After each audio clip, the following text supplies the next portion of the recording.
अस्सलाम वालेकुम व्यूअर्स, आप देख रहे हैं शाइस्ता बातें। आज हम आपको नाखून बढ़ाने की 3 तरकीब बता रहे हैं। इन तरकीब पर अमल करके आपके नाखून जल्द बढ़ना शुरू हो जाएंगे। नंबर 1, हाथों को धोने के बाद क्रीम लगाएं और हर नाखून पर 2 से 3 मिनट तक मसाज करें। इससे नाखूनों की सफाई के साथ इनमें चमक आ जाएगी। नंबर 2, नाखूनों पर जैतून का तेल लगाने से इनमें मजबूती आ जाएगी। नंबर 3, नाखूनों के दाग धब्बे दूर करने के लिए इन पर आलू या लीमू के रस से मसाज करें।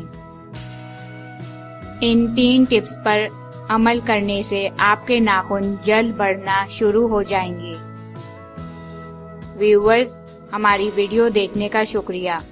हमारे चैनल को सब्सक्राइब करें, बेल आइकॉन पे क्लिक करें ताकि आपको हमारी हर वीडियो की नोटिफिकेशन सबसे पहले मिले। हमारी वीडियो को लाइक करें और शेयर करें। शुक्रिया।